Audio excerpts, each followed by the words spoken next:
Even though the Greek philosopher Democritus was the first person to say that matter is made up of very small, indivisible particles that he called atomos, John Dalton is considered the father of chemistry. John Dalton proposed the modern atomic theory in 1808. Investigators learned that atoms were composed of subatomic particles called electrons, protons, and neutrons in 1850. The alchemists were the first to study chemistry. They had two quests: to change lead into gold, or to find the philosopher's stone, and to find the elixir of life, a concoction that would lead to a long life and serve as a cure for all illnesses.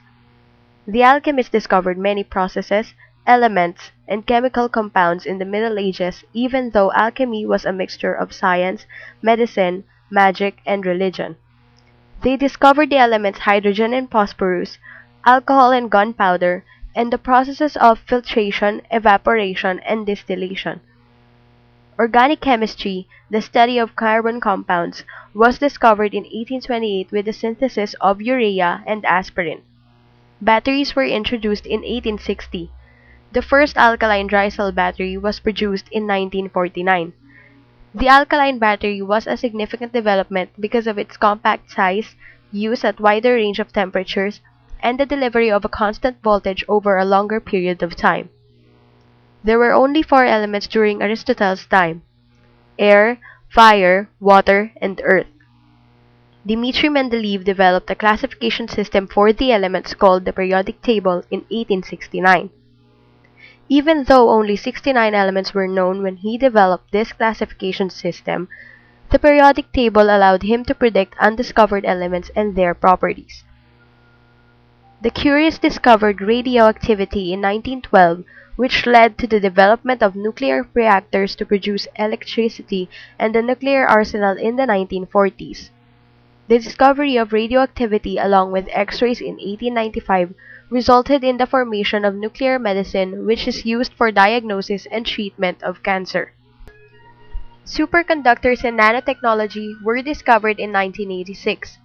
Superconductors will reduce the need for oil and coal in the future.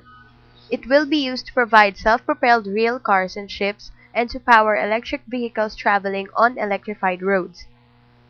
Nanotechnology will provide small filters that can remove bacteria and viruses from water and will allow electrical separation to remove salts and heavy metals from water.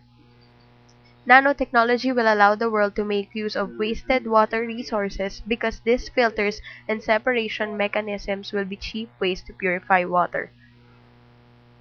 Nanotechnology will allow an entire supercomputer to fit onto 1 cubic millimeter. Then small, cheap sensors and computers can be implanted into humans and animals to allow continuous health monitoring and semi-automated medical treatment. Imagine a small device that can replace a human pancreas and effectively cure insulin-dependent diabetes and eliminate the need for blood glucose monitors and insulin shots or a portable kidney dialysis machine. These instruments are the future of medicine made possible through chemistry. Chemistry developed in the last 200 years. The technology has been invented through chemistry that is the equivalent of the alchemist's quest for the elixir of life. Superconductors and nanotechnology will eliminate the need to find the philosopher's stone to create expensive metals from cheap base metals and will eliminate the threat of oil becoming the new gold standard.